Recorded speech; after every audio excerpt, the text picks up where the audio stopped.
El tema siguió durante la pausa, pero creo que están los 4 tertulianos dispuestos a ir al segundo punto de la agenda, ¿no? ¿Ya está? Depende cuál es. Depende cuál es. Ya sabemos, es un tema luctuoso para todos los uruguayos. ¿Qué? Las tarifas.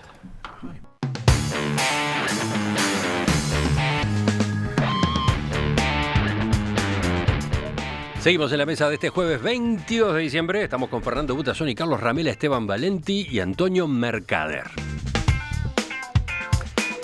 El secretariado ejecutivo del PIT-CNT emitió una declaración en la que informa que no comparte la suba de tarifas anunciada la semana pasada por el gobierno porque, dice, deprime los ingresos de las mayorías. Opina que hubiera sido preferible una política de ajuste diferencial que beneficiara a los sectores de más bajos ingresos. De todas formas, la central también deslindó posiciones con todos aquellos que hoy critican el aumento de tarifas, pero que en su momento estuvieron dispuestos a privatizar las empresas públicas. A nivel político también siguieron las repercusiones. Ayer el senador Luis Lacalle Pou dijo que una vez más el gobierno del Frente Amplio no entiende que la capacidad contributiva de los ciudadanos no da para más. Aquí no se está cobrando el servicio público que se presta, se está cobrando de más para tapar el agujero que dejó el gobierno del propio Frente Amplio, opinó Lacalle Pou. A ver. ¿No? Porque ¿Cómo? ¿Qué pasó? Lo del PIT-CNT es incalificable, porque por un lado sale a criticar levemente, a acompañar lo que los gremios de OCE y de UTE ya han dicho, que esto es un tarifazo, lo que diputados de la 711 han dicho, es decir, oficialistas han dicho, un tarifazo terrible.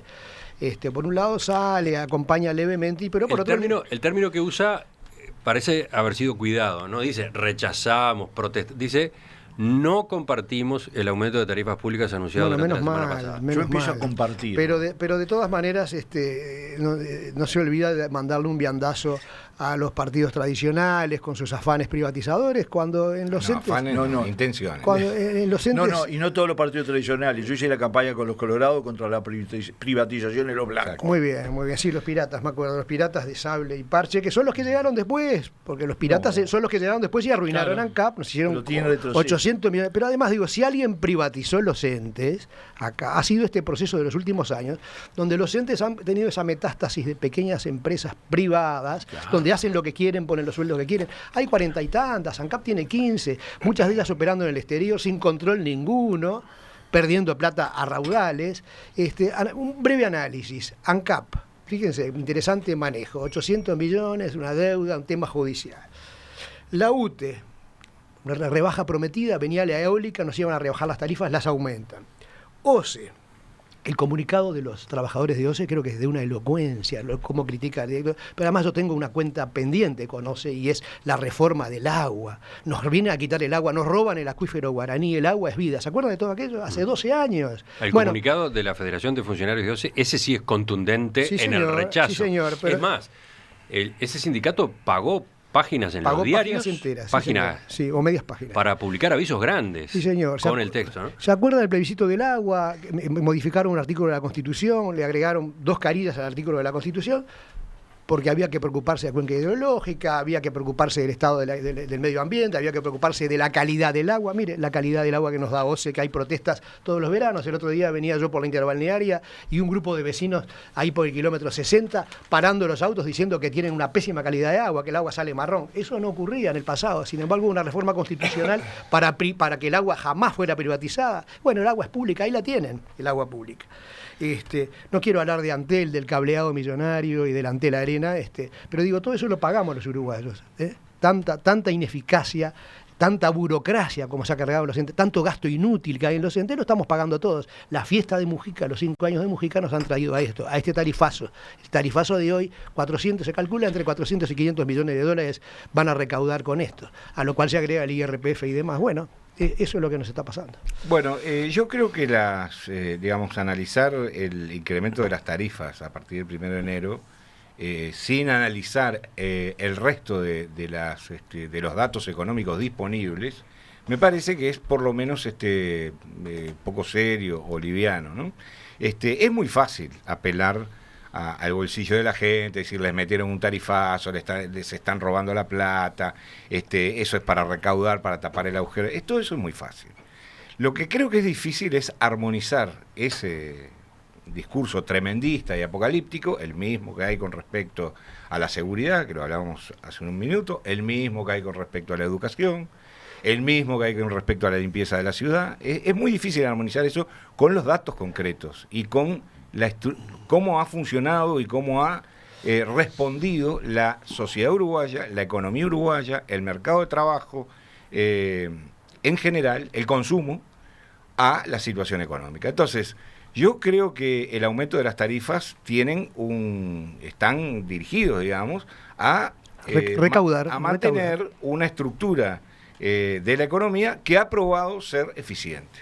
En medio de una situación extremadamente dramática en la región, con vecinos que se caen a pedazos, como todo el mundo sabe, de lo cual ya no se habla, porque acá se hablaba del Brasil que se caía a pedazos y de la corrupción de Lula y de Dilma, hasta que cayó Dilma, y ahora no se habla ni del Brasil que se sigue cayendo a pedazos, ni de la corrupción de Temer y de su pandilla.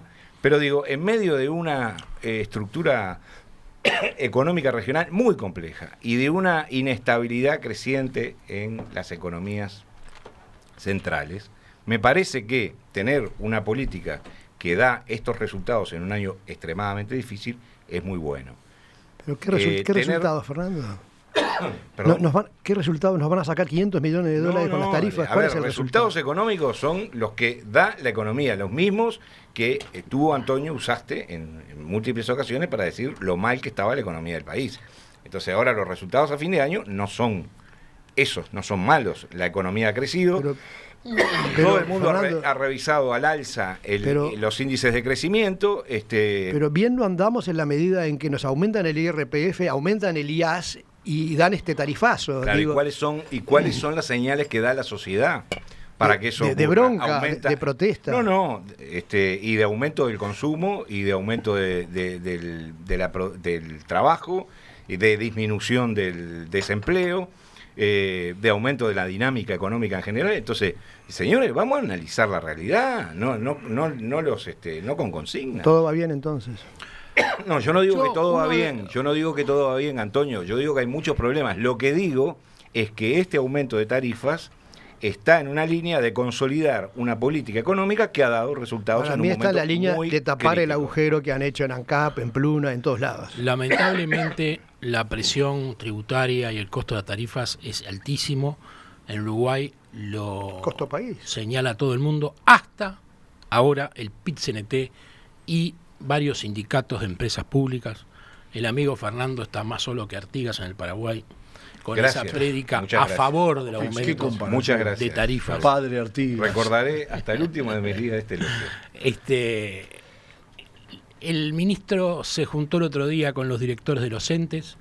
Todos, sin excepción, le dijeron que podían hacer aumentos más bajos de los que estaba hablando el Ministerio de Economía, de que tenían distintas circunstancias de distinto tipo que le permitían, en el caso de UTE, aumentar un 4,5, en el caso de Antel un poco menos, OCE lo mismo, pero el ministro, para sorpresa de todos los directores de los entes, porque acá siempre se presenta que los entes quieren más para mantener su burocracia, sus empleados, sus carreras políticas de sus directores, sus inversiones mal hechas y mal planificadas e injustificadas. Bueno, esta vez los directores de los entes le dijeron a la economía, no precisamos ese aumento.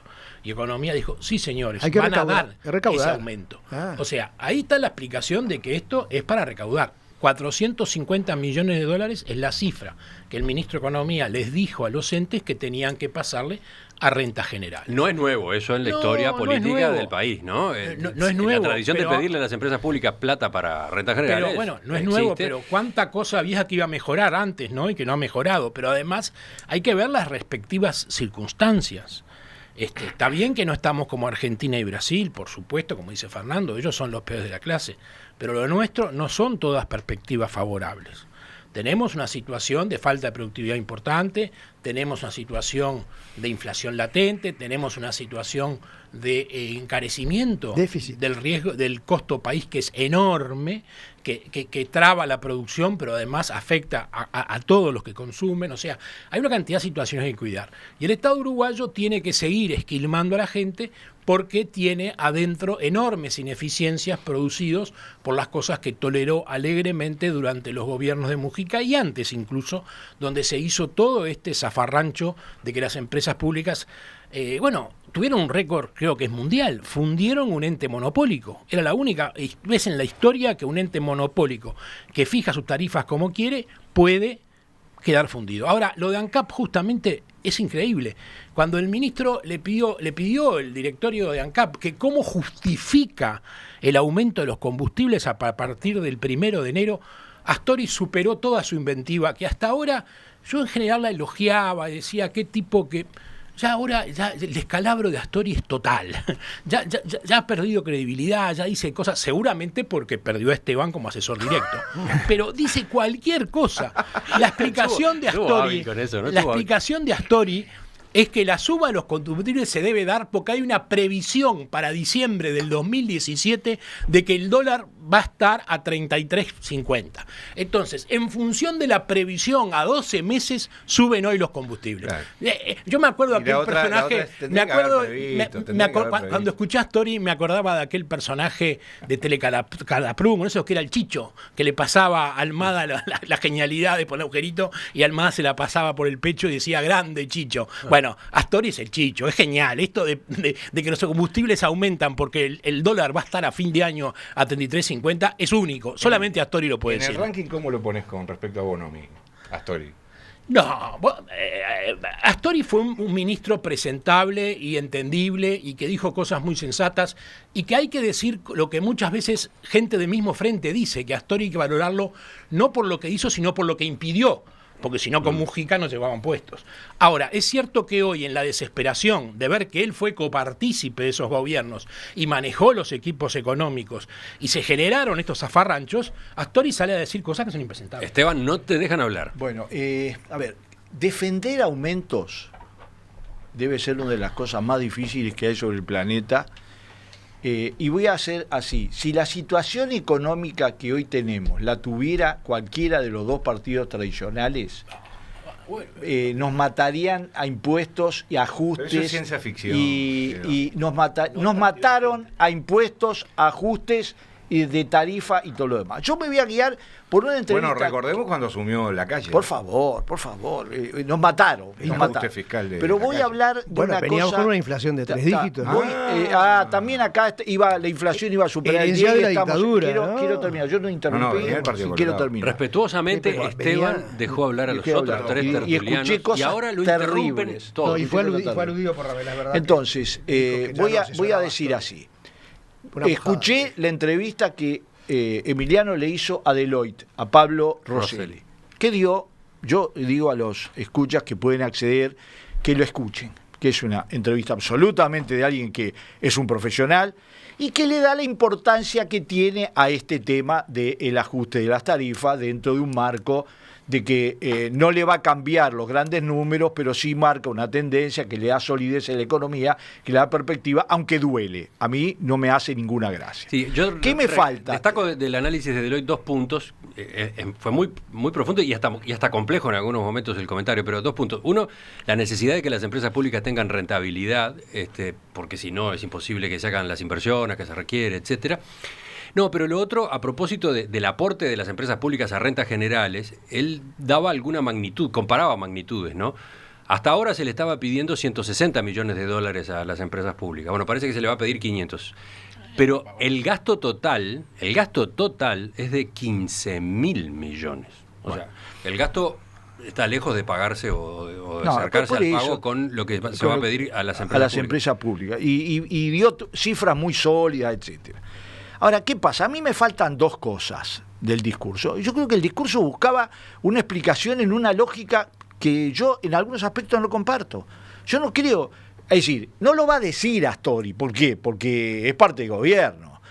A ver, el aumento del combustible está determinado en el 80% por lo que quedó del desastre de ANCAP. Eso no tengo ninguna duda. Ni es igual la situación de haber invertido de repente demasiado como Antel y necesitar caja para seguir invirtiendo, que es la situación de ANCAP, donde hay 800 millones, bastante más, porque la presidenta de ANCAP dijo que la deuda era en dólares y era previsible, había que pagarle. La deuda forma parte, más allá de los 800 millones que se pusieron, de la situación. Ese es el primer elemento. Las causas son más complejas. Es obvio que el gobierno no las va a analizar con este criterio, pero yo creo que la ciudadanía y los frente amplistas tenemos que saber que esa herencia de la libertad total para gastar nos quedó en la necesidad de juntar plata. No se paga los 15.000 millones, no se paga el presupuesto de 20 y pico mil millones, pero forma parte de la necesidad de reequilibrar el Estado. Sí. Ahora, eso tiene consecuencias a su vez, ¿no? Eso tiene consecuencias, por ejemplo, en la competitividad de las empresas uruguayas. Sí, no tengo duda. Los costos para las empresas son altos. No en materia, el gasoil, por ejemplo, ¿no? ¿Cuánto más alto está el gasoil en Uruguay que en la región? Me preocupa mucho más, además, el tema de ANCAP que todos los demás, desde el punto de vista del impacto en los costos de producción y los costos de la familia. Ahora, a mí me faltan dos cosas. Primero, me falta la explicación, que tiene que ser completa. No la podrá hacer el gobierno, pero yo la hago. Sobre cuál es la base sobre la que hubo que hacer esta corrección, tarifazo. Yo las discusiones sobre palabras me parecen absolutamente ridículas. Como me parece bastante discutible la posición del PIT-CNT, porque una de las cosas que habría que hacer es, por ejemplo, cerrar la división Portland de ANCAP, porque no hay manera de resolver ese problema. No hay manera. Entonces, la descripción que hacía ayer el contador Diego Labat de cómo funciona la división Portland de ANCAP es alucinante. Y de los precios del Portland uruguayo. Que el doble. Tragicómico. No solamente es una empresa que da pérdidas sistemáticamente, sino que además produce Portland a un precio que no tiene nada que ver con los valores de la región. 200 contra 90. Y aprovechando de eso, la otra cementera que es privada gana exactamente lo que pierde ANCAP, 25 a 30 millones. Y es lo mismo que el azúcar. Pero yo creo que acá hay un segundo aspecto. Coincido totalmente con lo que decía Fernando. Los datos económicos son mejores de lo que todos preveían a final de año. Eso es la verdad. Así, nos guste, a algunos no les gusta, a mí me gusta porque tiene que ver con cómo vive la gente, se bajó la desocupación, empezó a aumentar las exportaciones, mejoró la situación en muchos sectores. Ahora, a mí lo que me falta para darle redondez a este planteo es que no puede seguir siendo una explicación técnica sobre el equilibrio macroeconómico. Lo que falta son proyectos, lo que falta son grandes propuestas, lo que falta es que el tema de UPM no sea simplemente el eje de todo el futuro proyecto nacional. Lo que falta es la regasificadora y el impacto que va a tener, no en el gas y la planta digamos, que está construyendo y terminando UTE, sino en el riego. Es decir, lo que falta es proyectos sociales explicados. A mí no me alcanza el Sistema Nacional de Cuidado, a mí no me alcanza el relato permanente y la descripción permanente. Si somos capaces de prever el dólar a 33 pesos, tenemos que ser capaces de dónde queremos llegar sobre los grandes objetivos sociales y culturales de este país. Comparto lo de UPM, parece ser el único proyecto sólido importante que tiene, la tercera planta, ¿no? Si no hay planta de UPM, estamos una perdidos. Base, vamos a entendernos claro, una base estratégica, ¿no? Es que los barcos salen del Uruguay cargados al 40% de su capacidad porque cargan en Nueva Palmira. Pero hay que hacer una infraestructura. Con una estructura de ese tipo pasaría a ser un país realmente de alta competencia en materia de celulosa Uruguay. Pero tenemos que ver si su proyecto todavía se ejecuta, porque Uruguay tiene una cantidad de cosas que cumplir, pero además Búsqueda de hoy dice que UPM está poniendo condiciones que Astori no quiere aceptar. Entonces, todavía eso está... Parece el gran proyecto. Vamos a ver, parece ser el único, como dice. Qué paradoja, ¿no? La forestación. No votaron la ley de forestación. No votaron el tratado con Finlandia. La odiosa forestación. Hicieron toda la oposición que pudieron. Por eso, cuando dicen que la oposición hoy es negativa, a mí me causa una sensación muy triste, porque es un agravio inmerecido, pero además lo dicen quienes pregonaron el concepto de cuanto peor, mejor, para llegar al gobierno. No es cierto. Y ahora hablan de el Partido Colorado es el menos puede hablar. En el año 2000, cuando el Partido Nacional, el 2003, lo dejó solo a ustedes, solo los plantó en el medio del gobierno, lo que hicimos un gran esfuerzo, incluyendo a Astori, que jugó un papel muy importante, está en el libro de Pablillo muy bien reflejado, fue la oposición, ¿Cómo que era el faltan- 40% del Parlamento. Faltan 3 Partido minutos Nacional apoyó para las tanto 10 de la mañana. ¿Quieren un toquecito de humor que nos aportan desde la audiencia? No viene mal, ¿no? Sí. Distensión, distensión. Dice Eduardo de la Unión, vamos a tenerlo claro. Para que ANCAP siga siendo ANCAP, si se cierra el Portland, hay que volver a fabricar perfume. Sí, qué lindo. Por la P. ¿No? Por la P. Qué descubrimiento. Perfume. fue. ¿Te imaginas? Hay que recuperar la P. En Se los nos va la bares P. venderían perfume. Se nos va la P.